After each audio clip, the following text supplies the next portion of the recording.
जय श्री राम का नारा लगाने वालों ने जिन्हें पलटू राम कहा, आज उन्हें सत्ता के लिए अपना राम बना लिया। तो सवाल ही नहीं पैदा होता है। मर जाना कबूल है, उनके साथ जाना हमको कभी कबूल नहीं है। ये अच्छी तरह जान लीजिए कि चुनाव के परिणामों के बाद नीतीश बाबू को फिर से भाजपा एनडीए में लेगी तो मैं बिहार की जनता को स्पष्ट कह देना चाहता हूं, आप लोगों के लिए भाजपा के दरवाजे हमेशा के लिए बंद हो रहे। लेकिन नीतीश कुमार एक बार फिर बीजेपी के साथ बिहार में बना सकते हैं सरकार। उठा ले रे देवा, उठा ले रे बाबा। अगर पढ़ लेगी लड़की और वो जब शादी होगा लड़का लड़की में, तो जो पुरुष है वो तो रोज रात। रुको जरा, सब्र करो। बिहार में माँ और बहन नीतीश कुमार की सभा में जाने से भागेंगे। अच्छा, और ये उन्हीं के साथ खड़े होकर शपथ ले रहे हैं। जो विषय बिहार राज्य के मंत्री के रूप में, ओ भाई मारो मुझे, मारो मारो मुझे, मारो मारो। नहीं ये मजाक हो रहा है, एक सेकंड यार, मजाक हो रहा है। हमारे यहाँ ऐसा ही होता है। 22 जनवरी तक हर तरफ गाने बज रहे थे, राम आए हैं। 23 जनवरी से दूसरा गाना बजने लगा, पलटू राम आए हैं। हमारे देश में ये जो राजनीतिक पार्टियां हैं ना, ये पार्टियां नहीं है, डाकुओं के गिरोह हैं ये बड़ी अच्छी बात कही आप।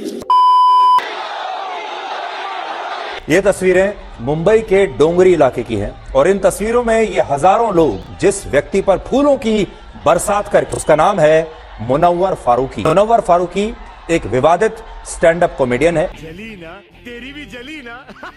मुंबई का डोंगरी वही इलाका है जहां एक जमाने में आतंकवादी याकूब मेमन और आतंकवादी दाऊद इब्राहिम रहा करते थे।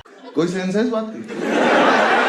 मैं चैनल का नाम नहीं लूंगा, बट आज तक मैंने इतना घटिया न्यूज नहीं देखा। जिस देश में तिहाड़ी न्यूज चैनल चलाता हो और बलात्कारी पैरोल पर आते हो, उस देश का कभी विकास नहीं हो सकता, क्योंकि इस देश में जाति और धर्म के नाम पर वोट दिया है तो ऐसे बलात्कारियों को हम धार्मिक गुरु मान लेते हैं। बात तो सही है। इस गेंडे हाथी की शकल देखो, ऐसा लगता है कि भालू प्रजाति का अंतिम सरदार है ये। जो मस्जिद पे जो चिल्लाते हैं सुबह सुबह 4 बजे उठ के, जब आपका मंदिर नहीं, कुछ नहीं, देवता नहीं आपके सामने, मूर्ति पूजा नहीं मानते, तो काहे को चिल्लाते हो? क्या उसके कान बह रहे हैं? कायदे में बंद होना चाहिए। आपको पता है इनसे कितना ध्वनि प्रदूषण होता है? अभी बदत है भाई, अभी बदत है। बेजान होती है, लोगों के सर में दर्द होता है।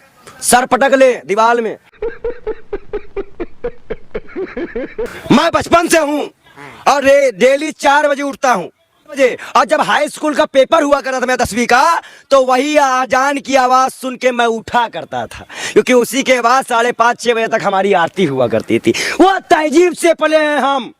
ये हिंदू और ये मुसलमान ये ऐसे है, इसे ऐसे कोई नहीं कर सकता।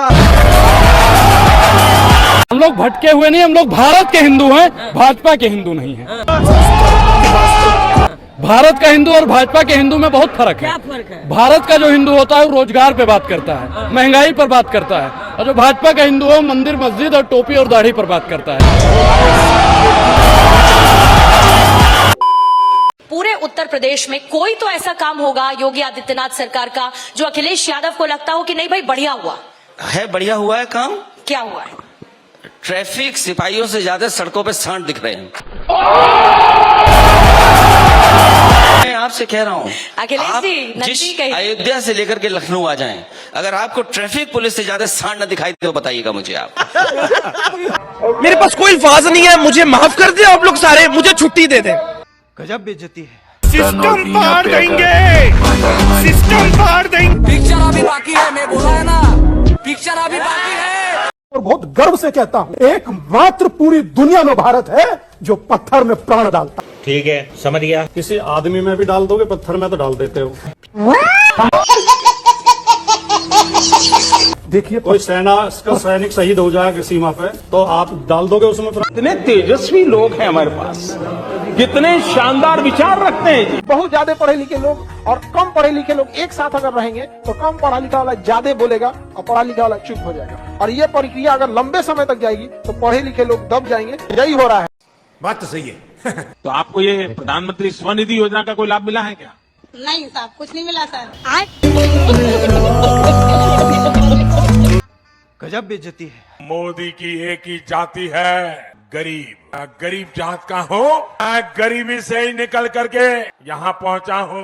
गरीबी ही मेरी प्रेरणा रही है। रसोई में लकड़ी पर खाना बनाने में जो तकलीफ होती है वो मैंने बचपन से देखी है। बिना बिजली के अंधेरे में डिबरी जलाकर रात रात भर पड़ा हूँ। हर तरह की तकलीफ सहते मैंने भी अपने परिवार को और करीबियों को देखा। क्या भयंकर मैनिपुलेटर आदमी है।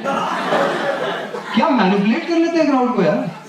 मतलब वो क्राउड को अपने वो पास्ट के बारे में इमोशनल कर रहे हैं जिनका प्रेजेंट वही है। वो गरीबों के पैसों से गरीबों को बता रहे हैं कि वो कितने गरीब थे।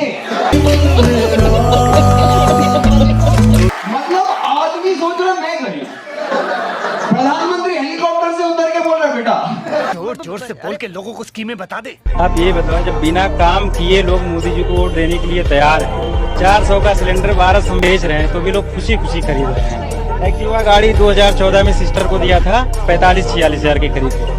आज खरीदने जाना, दूसरी सिस्टर की शादी करना है, आज 1 लाख रुपए की आ रही है। तो मोदी जी तो भाई उनकी, देखिए मोदी जी की मेरे हिसाब से कोई गलती नहीं है। जब वो 3 रुपए की चीज 300 की बेच रहे हैं और लोग खुशी खुशी खरीद रहे हैं और बार बार वोट दे रहे हैं, और उत्तर प्रदेश के लोगों को मंदिर तो दे दिया, और क्या चाहिए इन लोगों को।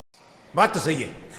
आपको बुरा लग सकता है, मैंने कहा गुलामों के देश में जश्न आज़ादी मनाई जा रही है। मैं ये हकीकत दावे के साथ कह सकता हूँ, छाती ठोक के कह सकता हूँ, क्योंकि आज भी हम गुलाम हैं अपने अपने धर्मों के नाम पर। हम आज भी गुलाम हैं अपने मजहबों के नाम पर। हम आज भी गुलाम हैं अपने पार्टी के नाम पर। कोई यहाँ भाजपाई है, कोई यहाँ हिंदू है, कोई यहाँ मुसलमान है, लेकिन एक ऐसा बंदा नहीं है जो भारतीय हो। बात तो सही है। सुनिए, कॉमन सेंस लाइए। आप तो प्रेस कॉन्फ्रेंस वाले हैं, आप तो समझदार, हमसे ज्यादा नॉलेज रखते हैं, तो इनसे क्यों नहीं सवाल करते। 2 करोड़ रोजगार की बोला था, किसानों की आय दुगनी करने के लिए बोला था, 2 करोड़ नौकरी की पूछोगे ना, 2 करोड़। राम मंदिर, 100 स्मार्ट सिटी बन गई, राम मंदिर है ना, देश का वो क्या क्या बोला था, और यानी ये हो गया 3 तलाक। पाकिस्तान, ये पाकिस्तान भूखा मर रहा है, ये गिना देते, जो देश में हुआ उसकी गिनाओ ना, ये नहीं गिनाएंगे कभी। देश देख रहा है, देश देख रहा है, एक अकेला कितनों को भारी पड़ रहा है, एक अकेला कितनों को भारी पड़ रहा है। बात तो सही है। अगर मेरी बीवी बोले ना कि बीजेपी को वोट देना है, तो मैं मेरी बीवी को तलाक दे सकता हूँ, लेकिन मैं बीजेपी को वोट नहीं दूंगा।